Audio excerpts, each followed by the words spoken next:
Bismillahirrahmanirrahim. Assalamualaikum warahmatullahi wabarakatuh. Salam sehat selalu untuk semuanya.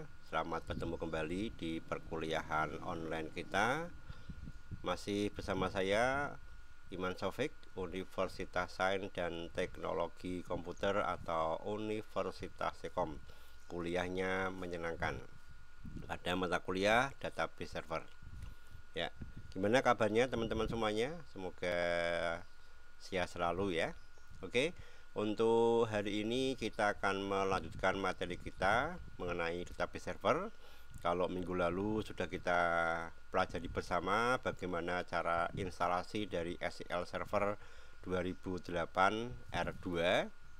Semoga bisa terinstall dengan sukses semuanya.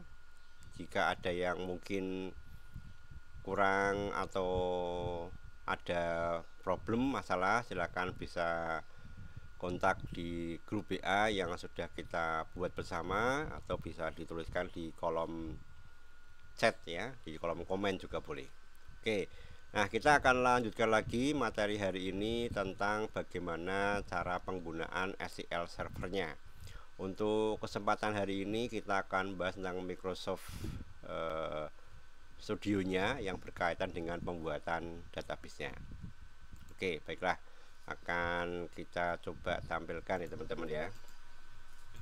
Nah, setelah terinstall, maka teman-teman nanti akan mendapatkan menu di bagian ini, Microsoft SQL Server 2008 R2.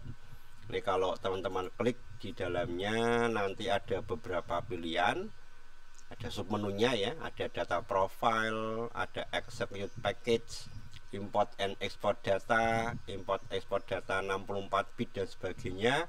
Dan yang paling penting yang nanti akan kita bahas hari ini adalah SQL Server Management Studio atau SSMS.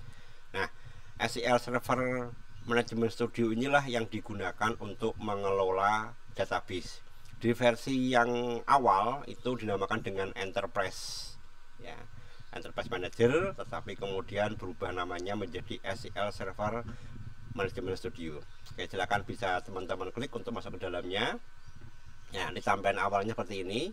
Akan muncul connect to server bla bla bla ya. Ada server type, server name, seperti kalau teman-teman lazim login ya, memang sama.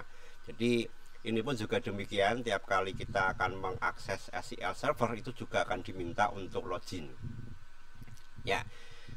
Untuk server type silakan teman-teman bisa pilih database engine, kemudian server name ini biasanya akan otomatis menyesuaikan dengan nama dari komputer name yang dipakai ya, atau teman-teman juga bisa meremote komputer servernya namanya apa, atau juga bisa menggunakan nomor IP.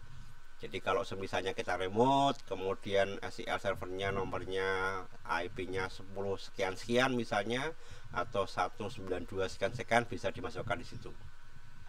Kemudian untuk authentication ini untuk modenya ada pilihan Windows Authentication dan juga ada pilihan SQL Server Authentication. Pada pertemuan sebelumnya sudah saya minta teman-teman milih yang mix ya. Nah, kalau mix ini ada dua pilihan, bisa milih yang Windows Authentication ataupun yang SQL Server Authentication. Nah, silakan untuk kesempatan ini teman-teman pilih yang SQL Server Authentication. Jadi autentikasi yang hanya di lingkungan SQL servernya.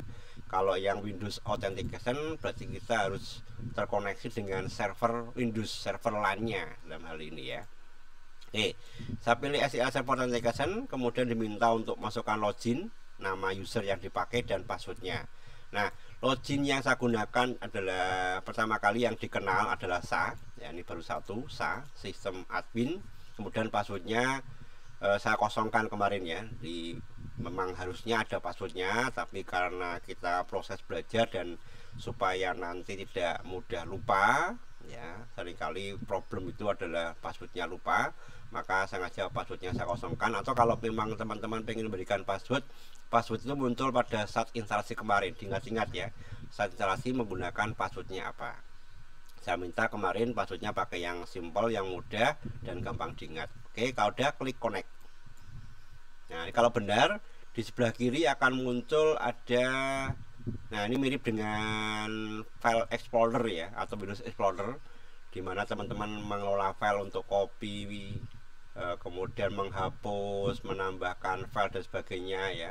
Ada hampir mirip, memang dibikin sengaja tampilannya seperti itu biar mudah nanti teman-teman itu untuk mengelolanya atau memahaminya. Bentar. Ya. Oke. Nah, di sini ada nama SoftX SQL Server 8. Di SoftX ini adalah nama dari servernya, ya, komputer name-nya ya. Kemudian yang user gunakan adalah SA. Kemudian kalau kita buka database itu ada berbagai macam nama kebetulan. Kalau teman-teman masih baru, mungkin hanya ada satu, yaitu sistem database saja.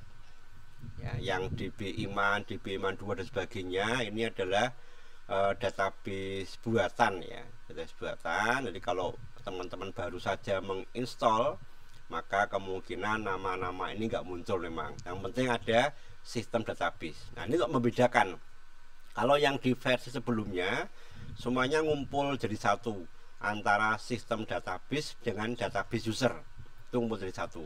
Nah, ini memungkinkan kesalahan, terutama menghapus ya, kadang-kadang keliru menghapus, yang dihapus malah database system, padahal database system ini akan mempengaruhi dari kerja sistem SQL servernya itu sendiri. Maka di versi yang terbaru ini 2008 ke atas ya, itu dikumpulkan jadi satu. Untuk database system muncul di sistem database, di sini ada 4 database system, ada master, model, MSDB, dan TempDB. Jadi sekali lagi pastikan ini jangan dihapus atau diotak-atik terlebih dahulu. Sebenarnya boleh ya ngotak-atik, cuman dalam kesempatan ini karena kita baru belajar, biarkan saja apa adanya. Karena perlakuan yang ada di sini nanti akan mempengaruhi sistem secara keseluruhan. Ini kalau teman-teman mau belajar bikin sendiri, silahkan bikin database sendiri nanti. Ya, oke lanjut. Ini ada nama-nama ini yang depannya kata-kata DB, DB Iman dan sebagainya. Ini adalah database user. Ya, semuanya yang ada di bawah databases, kecuali yang di bawah sistem database adalah database user, artinya yang dibuat oleh user. Kemudian juga ada security. Nah, ini berkaitan dengan pengaturan login. Kalau teman-teman buka nanti di sini salah satunya ada SA ini tadi ya, loginnya ini. Nah, di pengaturan untuk menambah user selain SA nanti akan kita bahas juga di bagian ini. Server role ini untuk aturan servernya ya, jadi dia bisa berbuat apa saja berkaitan dengan database nanti di bagian server role. Ada server object ya, ada replication, ada manajemen, dan juga ada SQL server agent. Mungkin tidak akan kita bahas semuanya karena keterbatasan waktu, kita akan lebih banyak nanti mengelola database-nya saja ya. Kemudian untuk menandakan bahwa SQL servernya itu aktif, itu tandanya ada apa ya, lingkaran warna hijau di sini ya, blok warna hijau ya pada nama nama servernya. Ini artinya servernya aktif atau sedang kita koneksikan. Nah, lain halnya kalau kemudian saya klik connect, disconnect ini. Nah, ini kalau disconnect nanti dia hilang ya, dia hilang. Manakala pengen menghubungkan lagi tinggal klik tombol connect ya. Bisa pilih yang database engine, kemudian nanti sama kayak tadi silakan klik connect. Jadi kalau tadi di awal teman-teman keliru mengclose misalnya, bisa melalui connect atau ini ya, atau juga bisa melalui file connect object explorer juga boleh. Nah, ini sama database engine, server name-nya apa dan sebagainya, kemudian klik connect ya. Itu cara untuk koneksinya. Jadi kalau kemudian mau mematikan ya tinggal disconnect. Ini juga ada fungsi stop. Jadi kalau stop ini apa namanya, kita terhubung ke tidak terhubung ke database-nya. Jadi ini aktif cuma tidak bisa connect ke database. Jadi kalau nanti membuka dan sebagainya sudah tidak bisa dikoneksikan kembali. Nah, jadi kalau pengen connect lagi silakan bisa klik tombol start kembali. Nah, ini untuk mengkoneksikan kembali. Nah, disconnect dan connect itu biasanya kalau kita meninggalkan komputer dalam jangka waktu yang relatif relatif singkat ya, mungkin istirahat dan sebagainya, supaya komputer kita tidak digunakan atau database-nya tidak digunakan oleh orang lain, bisa kita klik stop atau pause barangkali untuk pengamanannya ya. Oke, itu beberapa tampilan atau fungsi bagian dari database server. Kemudian di bagian atas seperti biasa ini juga ada menu, kemudian di bagian bawahnya ada berbagai macam tool ya, toolbar untuk menuju ke perintah-perintah tertentu. Ada new query, ada database engine query, SQL Server Compact Query dan sebagainya ya. Ya, kita akan mencoba saat ini adalah membuat database baru. Untuk membuat database baru nanti ada dua cara yang bisa teman-teman pakai. Yang pertama, menggunakan fasilitas yang ada di MS Studio ini ya, MS Studio. Yang kedua, dengan menggunakan perintah SQL, perintah query. Nah, mungkin di materi sebelumnya, biasanya di mata kuliah sistem basis data ya, itu sudah diajarkan mengenai perintah SQL ya. Jadi kita membuat database-nya nanti dengan cara mengetikkan perintah. Oke, kita akan coba dulu untuk membuat database dengan menggunakan Microsoft SQL Server Management Studio ya. Jadi salah satu kelebihan dari SQL Server itu sudah dilengkapi ini MSSM ya, MSMS SQL Server Management Studio, SSMS ya. Nah, jadi punya tampilan visual di mana teman-teman bisa mengelola database dengan cara yang cepat dan mudah. Kalau database yang lainnya umumnya menggunakan perintah-perintah SQL. Walaupun demikian, harapan kita semuanya tentunya bahwa untuk bisa mengelola database, teman-teman memang diharapkan menguasai perintah SQL. Kita coba dulu membuat database baru. Tinggal klik kanan di sini. Jadi pastikan teman-teman aktif di database-nya, kemudian klik kanan, pilih New Database. New Database, tunggu sebentar, nanti akan muncul kotak dialog New Database. Ada fungsi pengaturan, tapi kalau pengen cepat teman-teman bisa langsung ketikkan database name-nya di bagian ini. Database name-nya. Saya biasa untuk database saya kasih nama DB, kemudian full online gitu ya misalnya ini. Nah, ya, DB full online misalnya ya. Kemudian untuk owner abaikan saja. Di bawahnya sebenarnya juga ada pengaturan, tapi sebentar kita abaikan, nanti kita akan lanjut berikutnya ya. Nah, tinggal teman-teman oke. Nah, kalau teman-teman perhatikan sebenarnya nanti tiap kali kita membuat database baru itu akan terbentuk dua file. Jadi satu database itu bukan satu file ya, makanya kemarin definisi dari database itu kan bukan file tetapi integrasi ya, jadi nanti ada relasi dan sebagainya ya, itu yang membentuk sebuah database. Kalau di SQL Server nanti akan terbentuk dua file, yaitu file yang namanya file master dan juga file primer ya, dan juga ada file log nih di sini.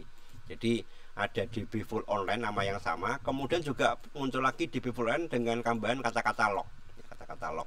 Jadi yang log ini adalah file catatannya. Jadi apa yang sedang diperlakukan oleh database tadi oleh user itu akan dicatat di file lognya. Jadi ini aktivitasnya di log, sedangkan database-nya sendiri, data-datanya itu tersimpan di dalam file masternya ini. Oke, saya oke ya.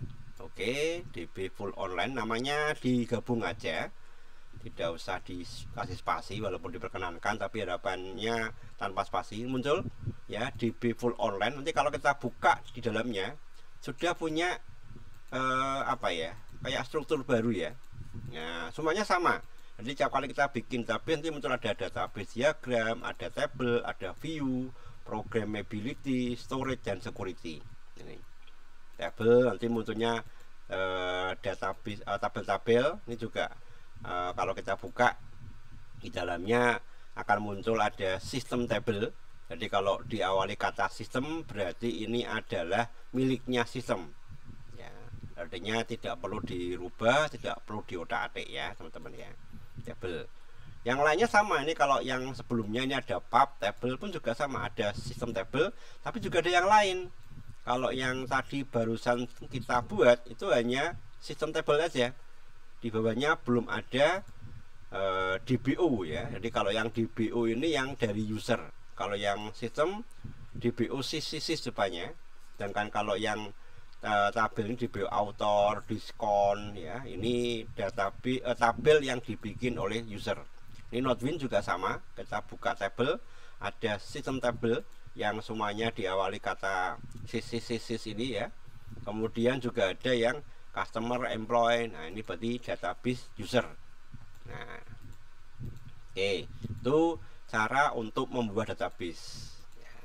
Kalau pengen ganti tinggal klik kanan aja. Nah, ini kalau yang versi 2008 sudah difasilitasi, selain delete juga ada rename. Misalkan namanya berubah, cuman perubahan nama ini tidak akan mengganti atau merubah nama file yang tadi sudah terbentuk di awal, hanya nama penyebutan di sini saja ya, DBO full online 1 misalnya. Nah, nanti kalau teman-teman mau menghapus tinggal klik kanan kemudian delete ya. Atau kalau memang ingin mengganti, memodifikasi nih ya, bisa pilih properties, nanti ada pilihan general file. Nah, di file tadi ya ada file group, option, dan sebagainya. Nah, ini cara mudah untuk membuat database seperti itu. Ada juga cara yang lain. Bentar, ini saya ganti nama kembali ke full online dulu saja. Nah, yang lain klik kanan new database, sama kayak tadi DB full online 2 misalnya. Kemudian bisa kita atur. Nah, kita atur maksudnya sebuah database bisa kita batasi. Di sini ada logical name, itu ngikuti nama yang di atas, ada file type tadi, termasuk tipe file apa. Kemudian initial size. Nah, ini initial size ini ukuran awal. Ya, jadi ukuran awalnya. Kita pengen database-nya ini ukuran awalnya berapa, bisa kita naik turunkan. Nah, biasanya defaultnya 1 ya. Tapi yang penting ini auto grow ini. Nah, auto grow ini untuk fungsi membatasi. Kita pengen database nanti maksimal ukurannya berapa. Kalau misalnya dibatasi bisa pilih yang maksimum file size. Nah, ini restrict file grow. Jadi batasan maksimalnya berapa? Misalnya saya isikan 100, artinya database tadi maksimal ukurannya adalah 100 mega. Sehingga kalau nanti ada yang input lebih dari itu nggak bisa. Dia punya batasan ya, punya limit, bukan unlimited. Tapi kalau unrestricted, nah ini berarti tanpa ada batasan, bisa semaksimal yang diinginkan ya. Kemudian ada path. Nah, path ini posisi penyimpanannya di file. Tiap kali kita membuat database tersimpan di mana ini. Nah, ini defaultnya berada di Microsoft SQL Server ya, MS SQL, ini data di folder data. Jadi kalau teman-teman buka misalnya di Explorer, kemudian saya masuk ke C, di apa foldernya? Foldernya di program file x86 ya. Program Explorer, program file x86, kemudian Microsoft SQL Server di sini, MS SQL. Nah, disinilah ya, di folder data inilah nanti tersimpan file-file yang teman-teman buat. Defaultnya dia akan langsung tersimpan di sini. Kalau pengen nyimpennya di folder yang lain ya tinggal sesuaikan aja kita mau pindahkan kemana ya. Walaupun nanti juga bisa kita ekspor import, jadi tidak harus diatur di awal sebenarnya. Tapi kalau memang pengen menempatkan pada folder tertentu yang memang digunakan untuk menyimpan data tadi, silakan bisa disesuaikan ya, seperti kalau teman-teman menyimpan file tadi ya. Oke, demikian juga yang bawahnya lognya mungkin mau diatur berapa-berapa, silakan bisa disesuaikan. Nah, ini pengaturan lebih lanjut mengenai membuat database di SQL Server. Kemudian saya akan saja ya teman-teman ya. Kalau mau ngatur tadi sudah terlanjur bikin, bisa masuk ke properties. Nah, ini ada pilihan file, tadi ngaturnya di sini. Jadi bisa kita atur belakangan ya teman-teman ya. Tidak harus di awal tadi. Kemudian juga ada option-option yang lain, ini berkaitan dengan pengaturan, tapi sementara ini bisa kita abaikan dulu. Siapa saja permission ini yang boleh mengakses dan sebagainya. Ya, itu cara pertama yang lazim dipakai untuk membuat database. Cara yang lain seperti yang tadi saya sampaikan, teman-teman juga bisa menggunakan fasilitas SQL. Jadi yang sudah terbiasa nulis pakai pinta SQL, ini bisa kita manfaatkan untuk membuat database di SQL Server.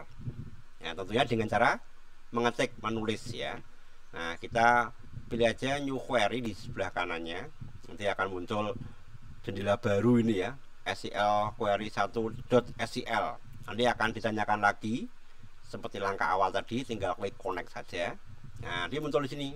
Nah, di sini teman-teman nanti bisa mengetikkan pinta SQL yang teman-teman gunakan untuk mengelola database.